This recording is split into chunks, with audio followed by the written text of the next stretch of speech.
유대인 목사님이신데 아주 중요한 메시지를 던지고 계시는데 그 메시지를 우리 잠깐 들었도록 할 겁니다. 그래서 여러분이 끝까지 자리를 뜨지 마시고 여러분이 예배를 드리시고 마친 다음에도 여러분이 같이 참여해 주시면 감사하겠습니다.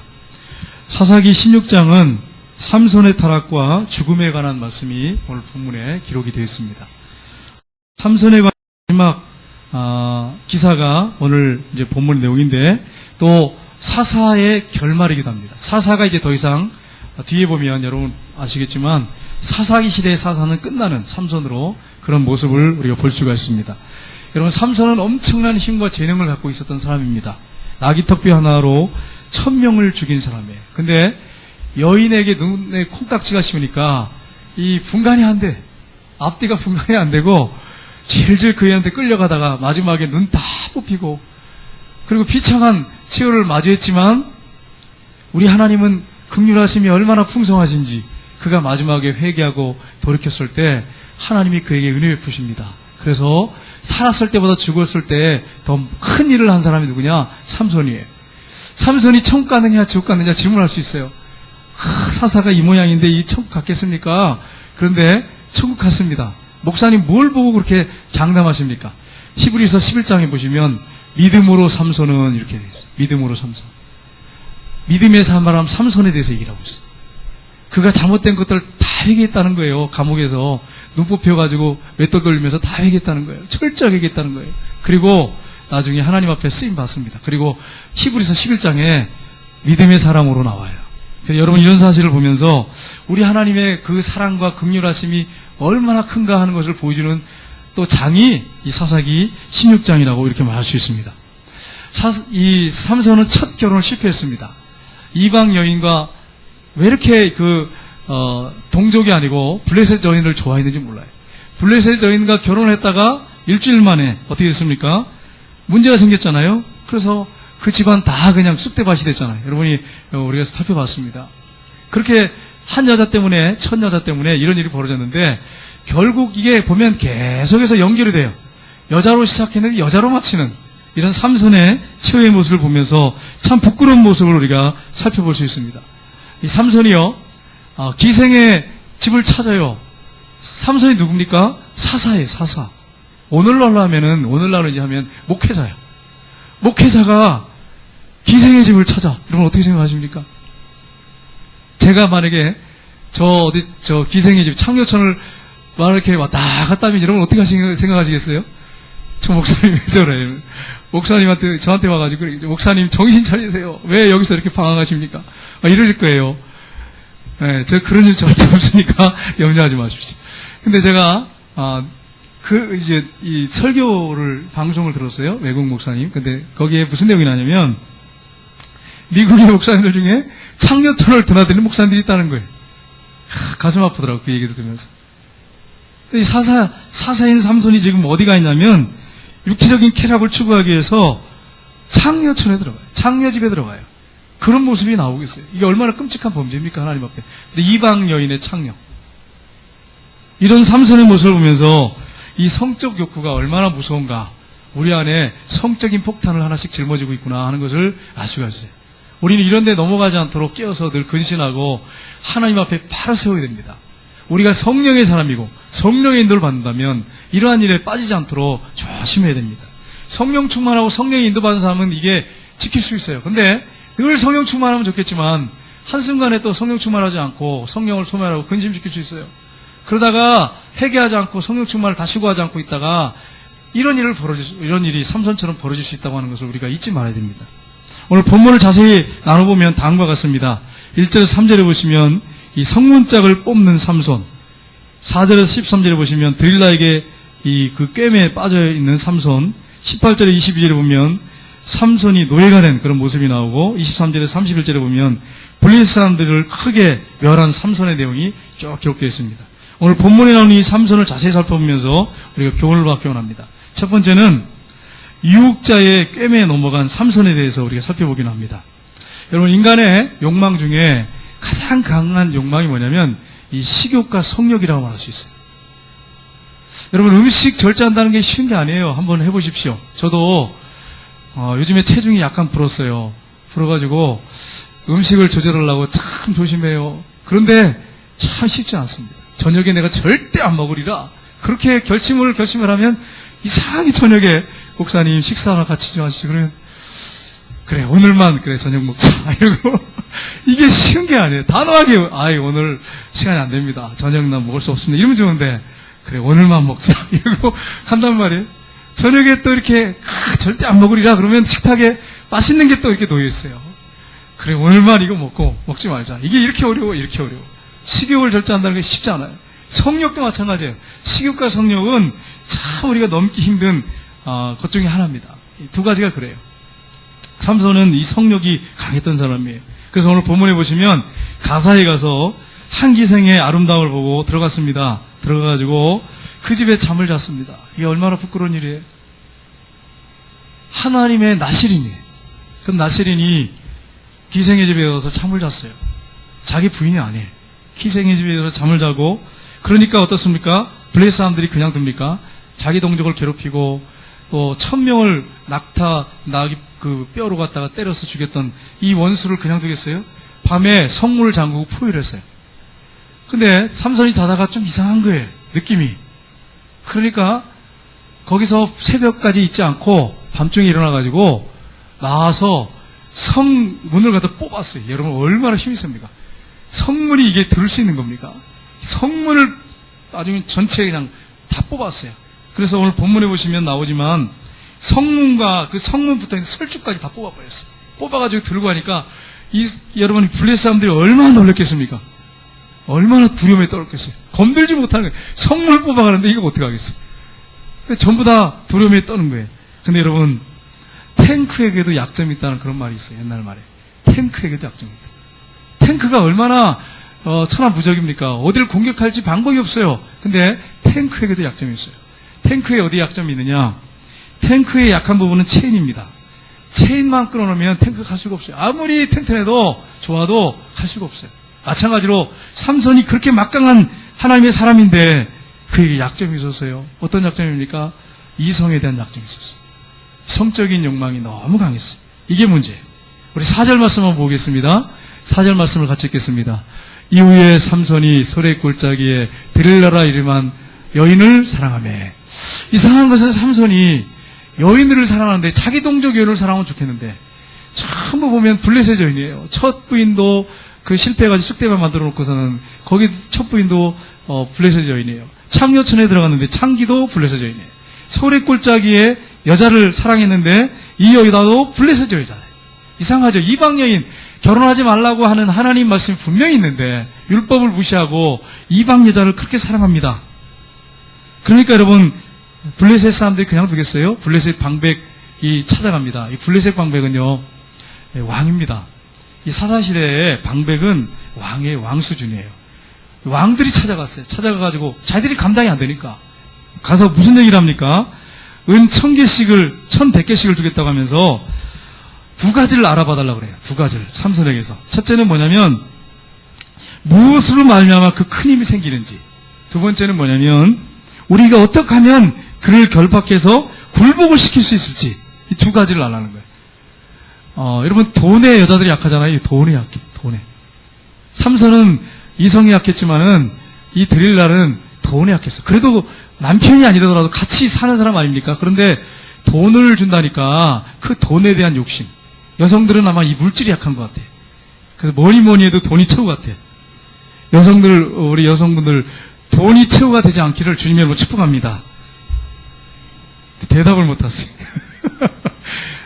남편이 돈을 좀 벌어다 줘야지요. 이렇게 말할 수 있지만 돈이 최고가 아니에요. 필요한 만큼 의식주만 있으면 돼요. 우리가 하나님 앞에 가는데 뭐 얼마나 더 필요하겠어요? 뭐니 해도 여성 돈을 너무너무 좋아해. 그래서 여러분 돈을 밝히지 말고 주님을 사랑하시고 주님을 잘 섬기는 여성들이 되시길 주님으로 축복합니다. 여호와를 경외하는 자에는 칭찬을 받으리라 그렇게 말씀했어요. 여러분 보세요. 역으로 생각하십시오. 역으로 생각해보면 우리가 승리할 수 있는 비결을 발견할 수 있어요. 첫째가 뭐냐면 달콤한 말로 유혹하는 여인의 배후에는 간악한 사단의 음모가 있다라고 하는 것을 알 수 있어요. 요셉을 유혹했어요. 보디발의 아내가. 그 뒤에 누가 있는 거예요? 사단이 역사하고 있는 거예요. 사단이. 내 아내 외에 어떤 여자가 자꾸 나를 유혹해요. 눈을 껌뻑껌뻑하면서 알러뷰 그러고 막 다가와요. 그러면 저 배우에는 사단이 있구나. 그 뒤에 사단이 있구나 하는 걸 여러분이 아셔야 돼요. 둘째는 뭐냐면 우리에게 있는 힘의 원천이 어디서부터 오는지를 알아야 됩니다.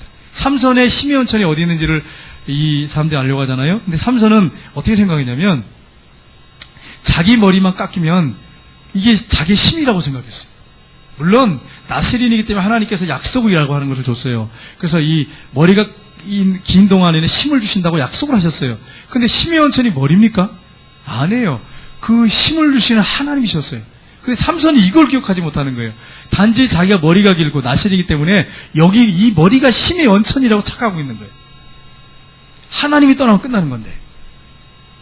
여러분, 우리의 힘의 원천이 무엇입니까? 하나님이에요. 우리의 힘의 원천이 돈도 아니에요. 권력도 아니에요. 명예도 아니에요. 우리의 힘의 원천은 하나님이에요.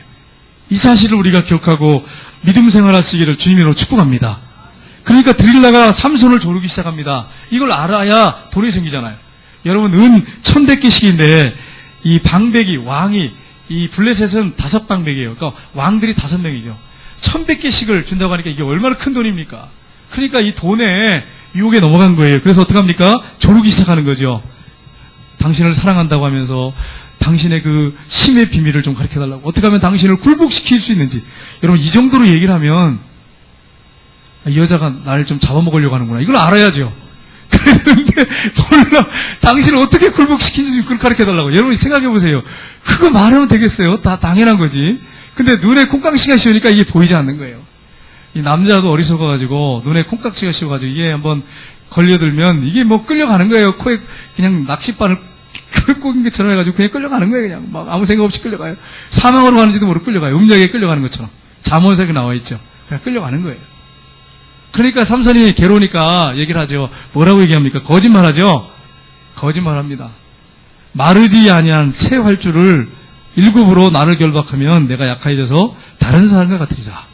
그러니까 어떻게 합니까? 이 여자가 새 활주를 구해가지고 일곱을 구해가지고 결박을 했어요. 그래서 깨웁니다. 삼손 블레셋 군대가 왔습니다. 그러니까 삼손이 일어나자마자 그 줄을 그냥 순식간에 끊어버리죠. 이 정도 됐으면 알았어야죠. 이 여자가 나를 죽이려고 하는구나. 자기를 묶어놨잖아요. 그거 끊었잖아. 이 여자가 어떻게 내 힘의 근원을 알아서 나를 죽이려고 하는구나. 그런데 몰라. 한번 여자의 그 유혹에 넘어가니까 이게 자기가 죽는데 사망에 지금 길에 있는데 이걸 몰라. 얼마나 어리석습니까? 남자들이 이렇게 어리석어요. 우리 남자 집사님들 절대로 여인의 유혹에 넘어가지 않기를 주님으로 축복합니다. 아멘 하나네. 우리 남성들은 그 여자들의 게임에 넘어가지 않기를 주님으로 축복합니다. 예, 우리 아내 외에는 보지 마세요. 눈이 우리 아내 외에는 다른 여자들 보지 마세요. 다른 여자들 보지 말고 오직 우리 아내. 저는 늘 그렇게 고백을 해요. 우리 성우한테. 난 당신밖에 없다. 이렇게 고백을 해요. 이게 믿는지 아닌지 모르겠지만 그렇게 고백을 해요. 여러분, 그렇습니다. 우리가 다른 여자에게 넘어가면 안 되죠. 정말 순결을 지키고 믿음 생활하고 그렇게 살아야죠. 어떻게 합니까? 또 조르기 시작하죠. 그러니까 어떻게 합니까? 만일 쓰지 않은 새 밧줄로 나를 결박하면 내가 약해져서 다른 사람과 같으리다. 그러니까 또 그대로 해요. 삼손이요, 블레셋 군대가 왔습니다. 그러니까 또 그것을 다 끊어버렸어요. 그럼 이 정도 됐으면 또 알아야 되지 않습니까? 근데 몰라요. 몰라. 남자가 이렇게 어리숙합니다. 그러니까 어떻게 합니까? 또 울면서 조릅니다. 막 울면서 당신의 그 힘의 근원이 어디서 생깁니까? 여자들이 눈물을 흘리면 남자가 거기에 약합니다. 여성들이 강해서 남자가 거기 약한 게 아니고, 물론 그래서 남자들이 요즘 보면은 기가 죽는 남자도 있지만 여성들이 눈물을 흘리면서 막 매달리면 남자 꼼짝 못합니다. 그러니까 어떻게 합니까? 이렇게 얘기하죠. 만일 나의 머리털 7가닥을 배틀의 날실에 섞어 짜면 되리라. 또 거짓말하는 거지, 거짓말. 그러니까 또 그렇게 했어요. 그래, 삼손이요, 블레셋 군대가 왔습니다. 그러니까 이걸 그냥 머리채에다 뽑아버렸어요. 이 머리채를 뽑아가지고 이 배틀째를 다 뽑아버렸어요. 얼마나 힘이 센지. 그리고 또 힘을 쓰니까 다 도망갔어요. 이렇게 3번 정도 됐으면 이제 자기가 진실을 말하면 끝나는구나 하는 걸 알아야죠. 그리고 여자를 끊어버리든지. 예? 그래야 되는데 어떡합니까? 몰라요. 어리석어가지고. 그러니까 들으다가 어떻게 합니까? 울입니다. 또 울면서 당신의 마음이 내게 있지 아니하면서 당신이 어찌 널 사랑한다고 하느냐. 여기 넘어갔어요. 괴로워 죽겠는 거예요. 삼손이. 너무 힘든 거예요. 날마다 울면서 당신이 정말 나를 사랑하느냐. 당신의 그 마음이 나에게 있지 않다. 막 이러면서 얼마나 울면서 얘기합니까? 그러니까 삼손이 괴로워가지고 성경에 여기 본문에 보시면 번뇌해서 죽을 지경이 됐어요. 삼손이 얼마나 그냥 그 여자 끊어버리고 나와버리면 되는데 한 번 넘어가니까 유혹에 넘어가니까 끊어버리지 못하는 거예요. 여러분 남성들이요. 여성들을 빠져있는 여성들에게 끊어버린다는 게 쉬운 게 아니에요. 그래서 여성들이 남편들에게 잘 해줘야 돼. 혹시 이상한 낌새가 보이거든 잘 해줘야 돼. 우리 장로님들하고 이제 기도원에 올라가는데 한 장로님 한 분이 그러는 거예요. 남자가 바람 피면 이상하게 이렇게 탁 드러난다네. 여성들이 직감적으로 알고 드러나는 게 있대. 그 중에 하나가 뭐냐면 이 차에 백밀러 이런데 날파리들 이런 것들이 많이 붙어 있대요. 그게 증거 중에 하나예요. 어디를 밤에 돌아다니는지. 그게 이 바람 피는 남자들의 특징 중에 하나니까 여러분 차를 잘 살펴보시기 바랍니다. 그러니까 여러분 한번 빠지니까 못 나와. 한번 빠지니까. 자기가 죽는데도 사망에 지금 줄에 매여 있는데도 몰라. 죽음을 향해서 가는데도 지금 모르고 있어요. 그래가지고 조르니까 어떻게 합니까? 삼손이 17절에 보십시오. 같이 한번 읽어보겠습니다. 삼손이 진심을 드러내요. 그에게 이르되 내 머리 위에는 삭도를 대지 아니하였나니 이는 내가 모태에서부터 하나님의 나실인이 되었습니다. 만일 내 머리가 밀리면 내 힘이 내게서 떠나고 나는 낙하해져서 다른 사람과 같으리라 하니라. 여러분 보세요. 이건 말할 게 아니잖아요. 자기 죽는 일인데 그대로 다 얘기를 했어요. 실토를 했어요. 여성들이 이렇게 강합니다. 여성들이 울면서 매달리면 남자들 꼼짝 못합니다. 울면서 그렇게 하니까 다 진심을 얘기했어요. 그러니까 어떻게 합니까? 비밀을 다 말해주니까 이 여자가 가만히 있겠어요? 그 힘의 근원을 아니까 머리를 싹 밀었어요. 우리가 두 번째로 하나님이 떠난 삼손에 대해서 살피기로 합니다. 들릴라가 방백들에게 연락을 했어요. 연락을 해가지고 돈 가져오라고. 비밀을 알았다고. 그래가지고 방백들이 진짜로 돈을 가가지고 올라왔어요. 밤에 다 숨어있고 또 이 삼손을 머리를 밀 사람들까지 왔어요. 그리고 술을 잔뜩 먹여놓고 무릎을 비게 자기 하고 머리를 7가닥을 싹 밀어버렸어요. 그리고서는 삼손이요 블레셋 사람이 왔습니다. 그러니까 일어나는데 뭐 힘이 있어요? 꼼짝없이 잡혔죠. 잡혀가지고 끌려가는데 그냥 끌고 가는 게 아니고 두 눈을 뽑아버렸어요. 얼마나 비참합니까? 두 눈을 뽑혀가지고 쇠사슬에 묶여가지고 끌려갔어요. 가가지고 어떻게 합니까? 20절 하반절 보겠습니다. 같이 읽겠습니다.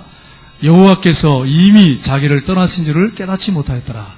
삼손이 힘의 근원이 이 머리가 아니고 하나님에게 있었어요. 우리의 힘의 근원은 하나님이셔요. 우리에게 있는 게 아니에요. 이 삼손은 자기 머리라고만 생각했어요. 나실인의 그 법을 다 잊어버리고 하나님을 떠나니까 하나님도 삼손을 떠나셨어요.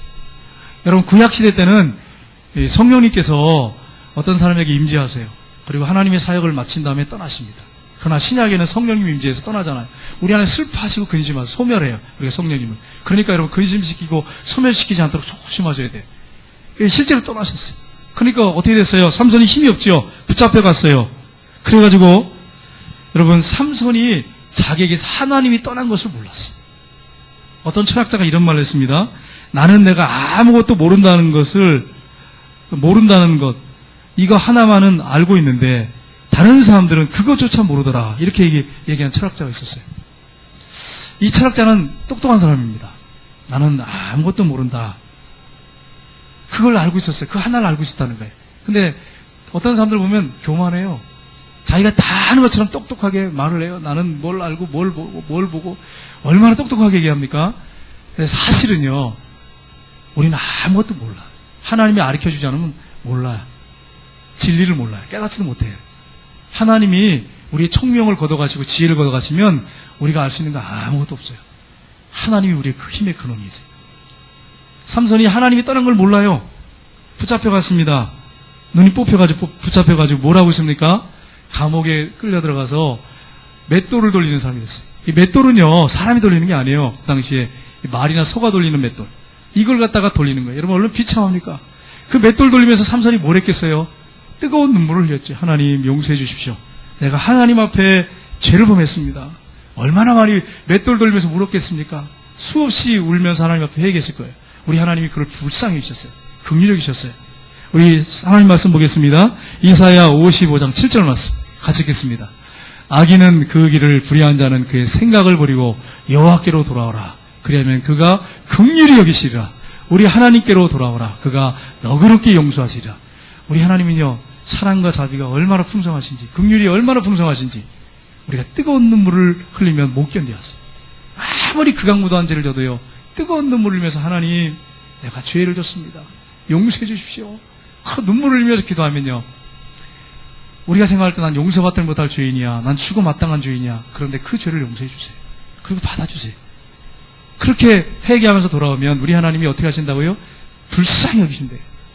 우리 하나님께로 돌아오면 그가 너그럽게 용서하시네요. 탕자가 집에 들어왔을 때 아버지가 용서한 것처럼 그렇게 용서해 주신대요. 여러분, 우리가 꼭 기억할 게 있습니다. 뭐냐면 우리가 확신해야 될 게 있어요. 첫 번째는 구원에 대한 확신이에요. 두 번째는 뭐냐면 우리가 아무리 큰 죄를 범했을지라도, 모르고 졌을지라도 회개하고 하나님 앞에 돌아오면 하나님이 용서해 주신다고는 확신을 가져야 돼요. 그리고 기도해야 돼요. 세 번째는 뭐냐면 하나님의 임재에 대한 확신이에요.